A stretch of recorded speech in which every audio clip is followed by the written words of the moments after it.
हाँ, कक्षा 12 में आज हम पढ़ाएंगे आपको वैद्युत प्रतिरोध। पिछली वीडियो में बताया था हमने गतिशीलता, धारा घनत्व तथा अनुगमन वेग में संबंध, धारा घनत्व किसे कहते हैं। ठीक है, नेक्स्ट अगला चैप्टर शुरू किया था थर्ड। ठीक है ना, उसी में ये सेकंड वीडियो है। तो आ जाएगा वैद्युत प्रतिरोध, इलेक्ट्रिकल रेजिस्टेंस, इसे किसे कहते हैं। तो वैद्युत विभवांतर तथा वैद्युत धारा के अनुपात को उस चालक का वैद्युत प्रतिरोध आर कहते हैं। इसे आर से व्यक्त करते हैं प्रतिरोध को। यदि चालक के सिरों के बीच विभवांतर V है और उसमें विभवांतर लगाने पर उसमें प्रवाहित होने वाली धारा I हो, तब प्रतिरोध R बराबर होता है V/I। तो इसी को हम यानी कि चालक के सिरों के बीच लगाया गया विभवांतर V तथा वैद्युत धारा के अनुपात को चालक का वैद्युत प्रतिरोध कहते हैं। इसका मात्रक वोल्ट प्रति एम्पियर, क्योंकि V मीन्स विभवांतर, विभवांतर का मात्रक वोल्ट होता है और विद्युत धारा का मात्रक एम्पियर होता है, बटे को प्रति बोलते हैं, या इसका ऐसा ही मात्रक ओम होता है। ये साइन है, एक ग्रीक भाषा का अक्षर है ओमेगा, इसको ओम बोल देते हैं, ओमेगा या ओम। ठीक है, 1 इसका मतलब हुआ कि 1 ओम बराबर 1 वोल्ट प्रति एम्पियर। तो 1 ओम की परिभाषा क्या है कि यदि किसी चालक के सिरों के बीच 1 वोल्ट का विभवांतर होने पर उसमें 1 एम्पियर की धारा प्रवाहित हो तो चालक का प्रतिरोध 1 ओम होगा। इससे ही डेफिनेशन याद हो जाएगी कि यदि किसी चालक के सिरों के बीच 1 वोल्ट का विभवांतर होने पर उसमें 1 एम्पियर की धारा प्रवाहित हो तो चालक के सिरों का प्रतिरोध 1 ओम होगा। ठीक है, प्रतिरोध के अन्य मात्रक, ओम जो है वो छोटा मात्रक पड़ जाता है। ठीक है ना, इसके अन्य बड़े और छोटे, इससे भी छोटा मात्रा कि एक मेगा ओम है, ये बड़ा मात्रा है, बहुत बड़ा मात्रा है। तो एक मेगा ओम बराबर 10⁻6 ओम, और एक माइक्रो ओम म्यू ओम, ये एम ओम, तो म्यू मीन्स माइक्रो ओम बराबर 10⁻⁻6 ओम। ये छोटा मात्रक है प्रतिरोध का और ये बड़ा मात्रक है, ये प्लस की पावर है, ये माइनस की है। अंडरस्टैंड। अब वैद्युत प्रतिरोध के मूल मात्रक एवं विमाएँ, इस वैद्युत प्रतिरोध का मूल मात्रक एवं विमाएँ ज्ञात करेंगे। ठीक है, एम के इस पद्धति में आर का मात्रक ज्ञात करेंगे। वैसे जो ऐसे पद्धति मात्रक है ओम है, ओम को हमने बताया था कभी, क्या बोला था, वोल्ट प्रति एम्पियर है। क्या है, वोल्ट प्रति एम्पियर बताया था। तो वोल्ट बटे एम्पियर, वोल्ट है किसका, विभवांतर, विभवांतर को जूल प्रति कूलाम होता है अपॉन एम्पियर। तो जूल प्रति कूलाम क्यू बराबर होता है IT, तो इसको I means ampere into second, ठीक है, सेकेंड अपॉन एम्पियर। जूल भी ऐसा ही मात्रक है, इसको भी हम क्या समझे, न्यूटन गुणा मीटर। जो जूल कार्य का मात्रा है तो इनका मात्रा है न्यूटन गुणा मीटर बटे एम्पियर स्क्वायर। तो बटे में एम्पियर नीचे चला गया पलट के, तो ampere square into second. Newton को भी हमने तोड़ दिया क्योंकि न्यूटन है बल का मात्रा, बल का एम के स्पति मात्रा होता है किलोग्राम इंटू मीटर प्रति सेकेंड स्क्वायर। तो सेकेंड की घात -2 into metre upon ampere square second square, वो सेकेंड। अब 1 सेकंड से 1 सेकंड कट जाएगी, तो नहीं कटेगी क्यों, ऊपर जाएगी तो -3 हो जाएंगे और ये ऊपर ले जाएंगे। तो हम लिख देंगे किलोग्राम इंटू मीटर गुणा मीटर, मीटर स्क्वायर, सेकंड पे घात -3 हो जाएंगी, और एम्पियर को ऊपर ले जाएंगे तो एम्पियर की घात -2। ठीक है, इसी तरह से इसकी आर की विमा, प्रतिरोध आर की विमा हो जाएगी। किलोग्राम को एम से व्यक्त करते हैं, मीटर को एल से, तो एल स्क्वायर, समय का मात्रा सेकेंड को टी से, टी की घात -3, और वैद्युत धारा को ए से, एम्पियर को ए से, तो ए की घात -2। तो ये वैद्युत प्रतिरोध की विमा होगी। ठीक है, तो पहले हम इसका मूल मात्रक ज्ञात करते हैं, मूल मात्रक से इसकी विमा ज्ञात कर सकते हैं। अब वैद्युत चालकता,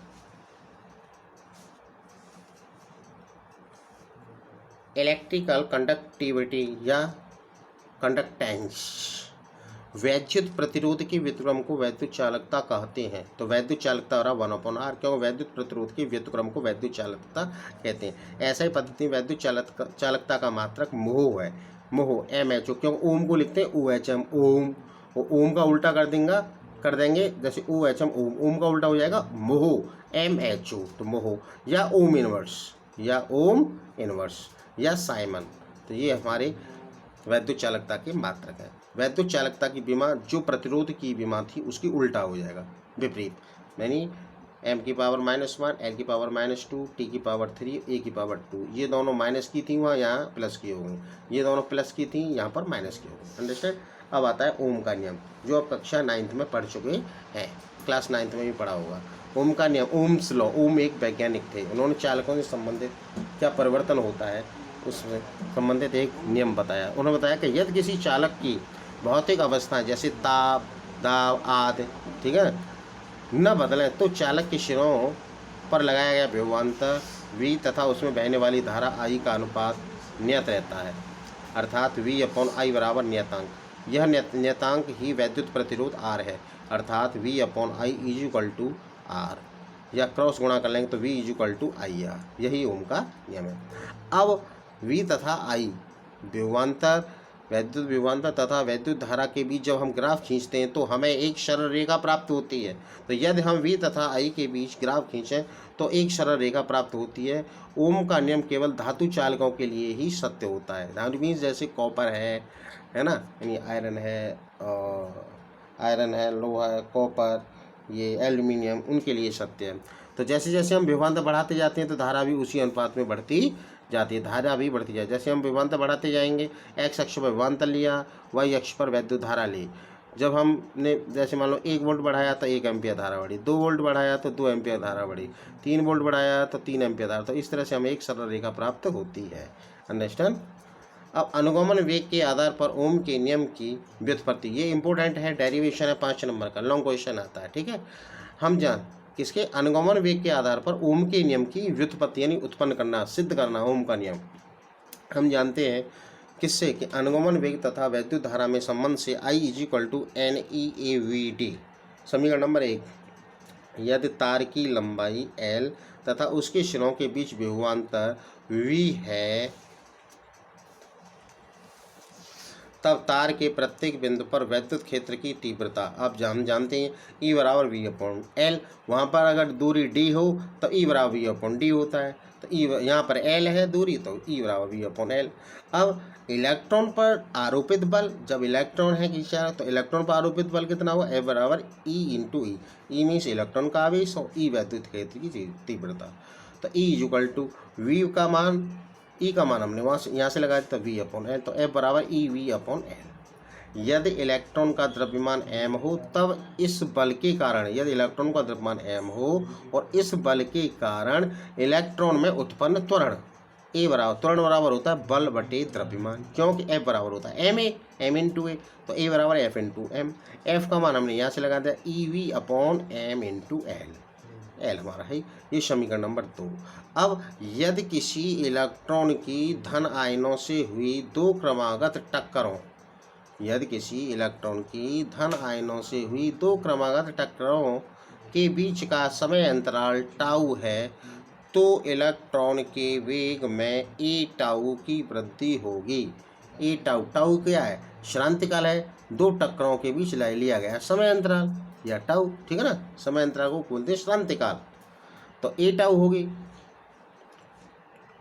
कि वेग में a की वृद्धि, क्योंकि त्वरण बराबर वेग परिवर्तन बटे समय अंतराल। तो वेग में जब वृद्धि परिवर्तन होगा तो वेग बराबर त्वरण × समय, श्रांतिकाल, ठीक है, उससे आया ये की वृद्धि। और यदि किसी क्षण वैद्युत क्षेत्र की अनुपस्थिति में, वैद्युत क्षेत्र नहीं है उसके अनुपस्थिति में किसी इलेक्ट्रॉन का ऊष्मीय वेग U1 है, तब वैद्युत क्षेत्र E की उपस्थिति में उसका वेग बढ़कर, मतलब वैद्युत क्षेत्र नहीं है तब इलेक्ट्रॉन का वेग U1 है, जब वैद्युत क्षेत्र लगाया तो इलेक्ट्रॉन का वेग ऊष्मीय वेग होगा, जो आपस में टकराते हैं जिससे उनके ऊष्मा उत्पन्न होती है, तो ऊष्मीय वेग U1 है। तब वैद्युत क्षेत्र E की उपस्थिति में उसका वेग बढ़कर U1 + a टाउ हो जाएगा, U1 + a टाउ हो जाएगा, इतना बढ़ गया। तो इसी प्रकार अन्य इलेक्ट्रॉनों के वेग, ये तो पहले इलेक्ट्रॉन के लिए हो गया, अन्य इलेक्ट्रॉन दूसरे के लिए U2 + a टाउ 2, तीसरे के लिए U3 + a टाउ 3, ये U3 है, ठीक है, ये U2 है, ये U1 है, होंगे इस तरह से डॉट डॉट डॉट होंगे। तब औसत वेग या अनुगमन वेग VT बराबर सबको जोड़ देंगे और n का भाग दे देंगे। तो U1 + a tau 1 + U2 + a tau 2 + dot dot dot UN + a tau n upon n। UVD बराबर, अब U वाले पद एक पास ले ली, नहीं इनको खोल दिया, ब्रैकेटों को खोल दिया, U1 + a tau 2 a tau 1 + U2 + a tau 2 plus dot dot dot u n plus a tau n upon n. अब u1 plus u2 plus u, ऐसे आएंगे सबके बटे में एन, आंशिक बनने में तोड़िए, इसके बटे भी एन लगा दिए, plus a tau 1 plus a tau 2 dot dot dot a tau n upon n. जो इलेक्ट्रॉन्स हैं उनके ऊष्मीय वेग का जो औसत, जो इलेक्ट्रॉन का जो औसत ऊष्मीय वेग होता है वो शून्य होता है, तो वी डी बराबर 0 प्लस ये वैल्यू लिख दी a tau, tau a common ले लिया, tau 1 plus tau 2 plus dot dot dot tau N.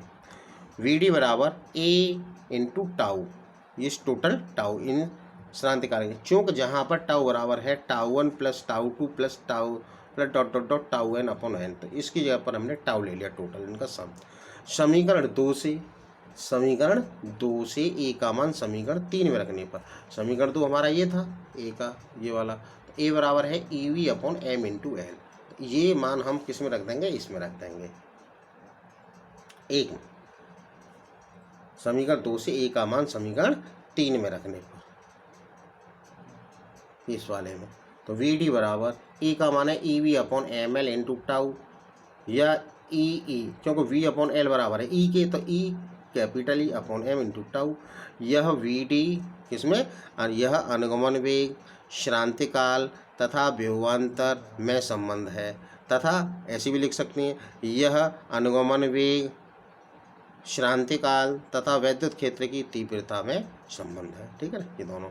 अब वीडी का मान समीकरण 1 में रखने पर, जो समीकरण हमने 1 माना था, जो वैद्युत धारा तथा अनुगमन वेग में संबंध, I equal to n e a v d, ये वाला, ये समीकरण 1 माना था, ये वाला I equal to n e a v d, इसमें रख देंगे हम वी डी का मान, तो वी डी का मान समीकरण 1 में रखने पर I equal to n e a, और वी डी का मान है ये वाला e v upon m l into tau बराबर एन ई और e square tau upon m a upon l into v. अब इसके बटे में ले लेंगे वी अपॉन आई, या कैची का गुणा कर लो, क्रॉस मल्टीप्लिकेशन, क्रॉस में गुणा किया तो आई एम एल बराबर n e square tau a v, ठीक है, या वी आई को इधर ले जाओ तो वी अपॉन आई बराबर एम एल अपॉन ये वैल्यू आ जाएगी m n e square tau ए।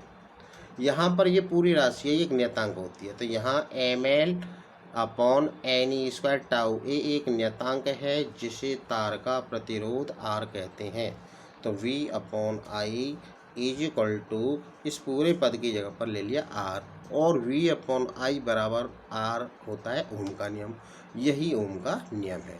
इस तरह से हम ओम के नियम का अनुगमन वेग के आधार पर ओम के नियम की व्युत्पत्ति कर सकते हैं, यानी सूत्र को स्थापित कर सकते हैं। इतना आप इसको लर्न करेंगे, ठीक है ना, करेंगे। Okay, thank you.